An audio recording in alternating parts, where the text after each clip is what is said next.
let the Olympic Games begin, and let the show begin as well, because now the French will have their head and show you just what they can do. The arrival here from the centre of the doors of the stadium, where the fir trees line the walkway.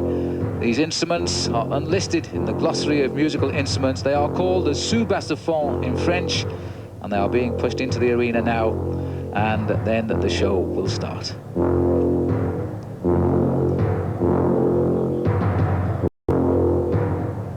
The brainchild of 30 years old, Philippe Decoufflet, directing here, who was the man who choreographed the clog dance during the Marseillaise celebrations in France, July the 14th, 1989, and from there the idea was mooted to give him a chance, and let's see what he could do for the Olympic Games, and it's special. It is, and there is always something going on. This is a carousel, it's a carnival, it's a circus. It is just something that defies imagination. French. You go down to the towns in the high summer like Montpellier or Perpignan, and you will see that the French have never lost sight of their history.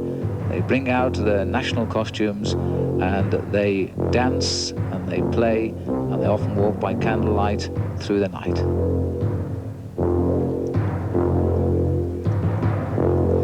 The selection of music is so interesting. It's quite unique, and as you can see, we've got a juggler who's emerged from one of the giant horns here, from out of the trapdoors beneath the stadium.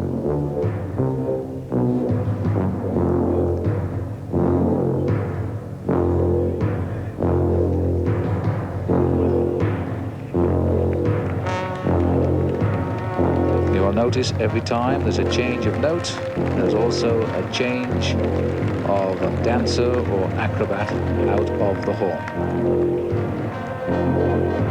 There'll be 3,000 participants in this part of the ceremony, from all walks of life, professionals and amateur. And this is almost like a giant fashion parade on an extraordinary scale.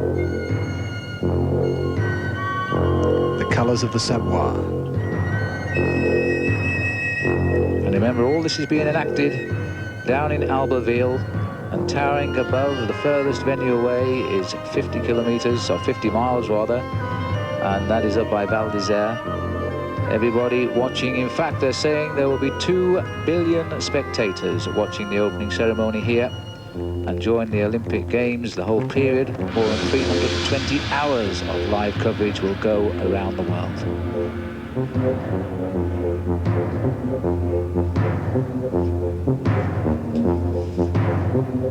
The Games themselves costing $1 billion Australian dollars, of which the French government has put in 20%. Kirsty Marshall, you're watching something rather unique here. I mean, looking at the tremendous colours and the fashions, what's your thoughts? Well, the amount of effort that has gone into not just the choreography in this case, but the designs and the fashion and the costumes are just phenomenal.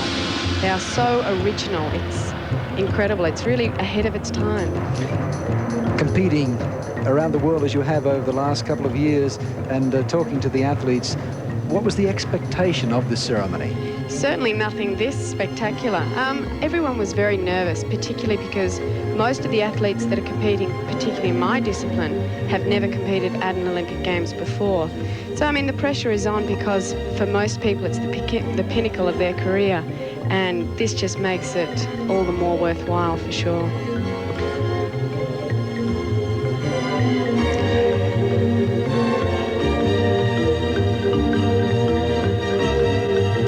Notice as the camera moves around now, various forms of Olympic sports are being predicted. The luge, skiing, downhill, all of the sports that were in the very first Olympic Games, and they were in France too, in Chamonix in 1924, not too far away from where we are sat today.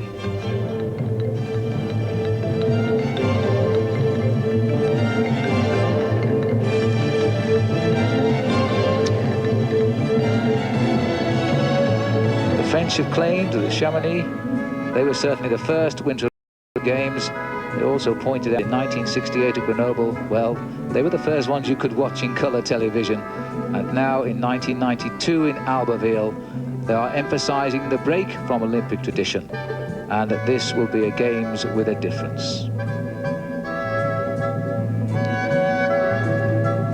They are saying that they have returned the Games to the mountains.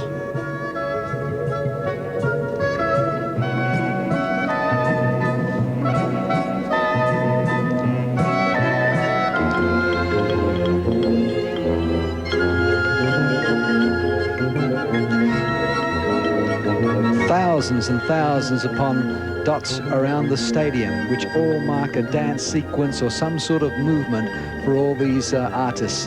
This has been carefully worked out over many, many months. In fact, there is a young Australian girl down there who's been part of this choreography team, and Rebecca Adam from Newcastle.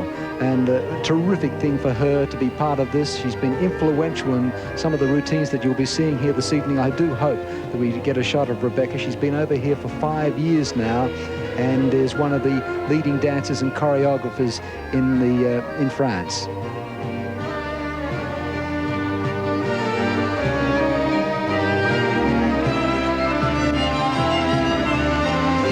So the luge, you can see going around the arena, and each time they slip off the wooden bankings there, they're timing to perfection because they're running right along to the next one, where the banking changes to welcome them, lifts them to the top and sends them on the way again.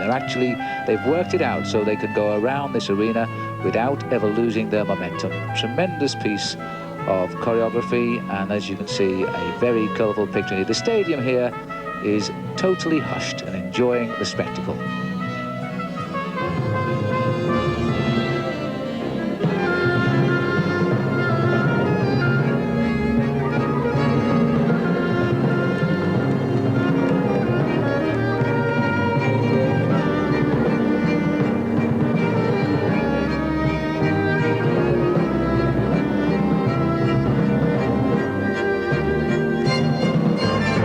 Have proved popular in France.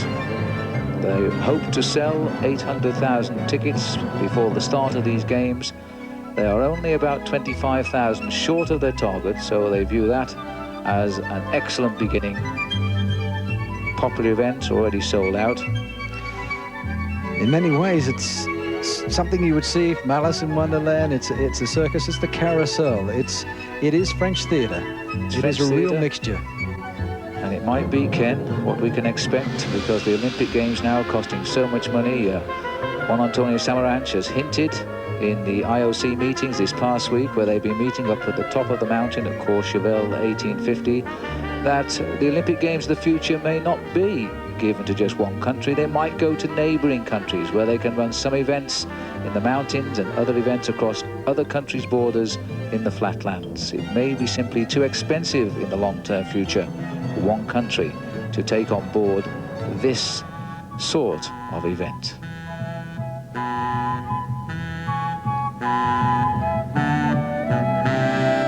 On Nine's Wide World of Sports, the overture to the 16th Winter Olympic Games will continue when we return.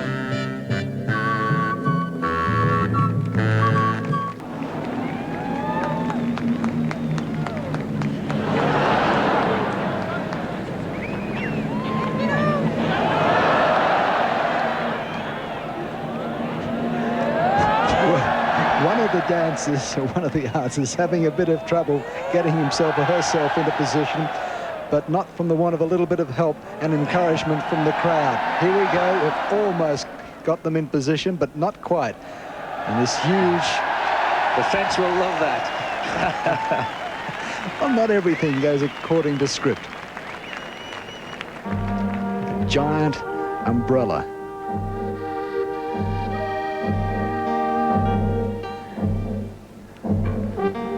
The lighting is so effective.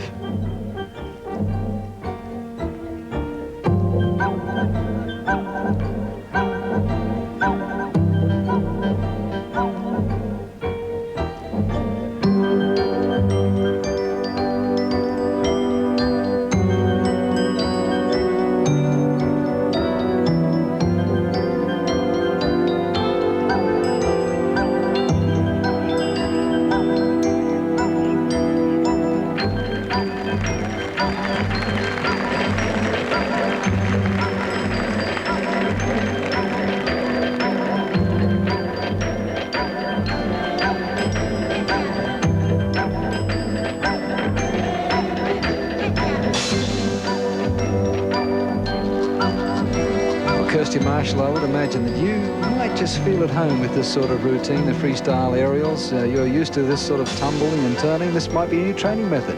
Well, actually, this is very similar to what we already do. It's called a bungee trampoline, and it's 16 bungee cords attached to the waist that allows you to twist and somersault in slow motion, which is exactly what you're seeing here, although I very much doubt I've ever looked this graceful, that's for sure.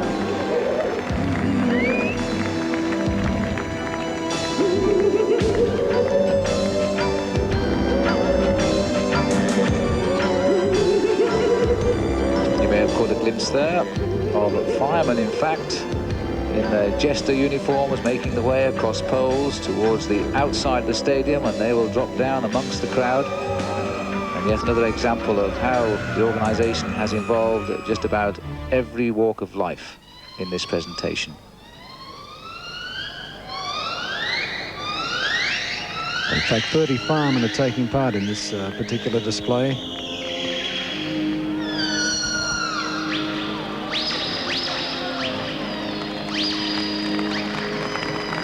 The music is so effective. I must admit, when I first heard it, I couldn't quite make up my mind whether I liked it or not, but it's so right for the occasion.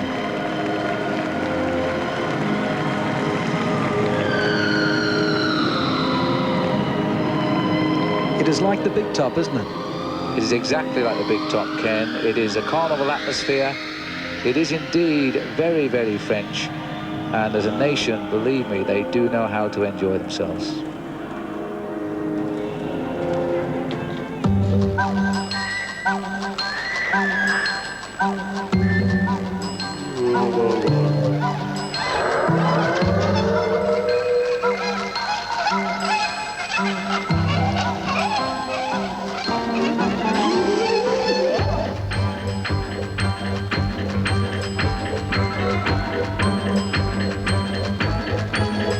While all this is going on, 12 world-class trampolines continue their routine.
Every single one of these bungee cords is actually measured to the weight of the individual athlete or the individual person to make sure that they will never hit the ground, or to make sure that they will also be able to be reached very easily.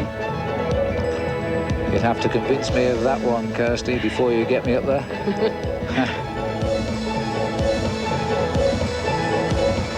I think one man, if this was the closing ceremony, who would certainly have a go would be Tomba, the Italian downhill skier. He should go to goal this week.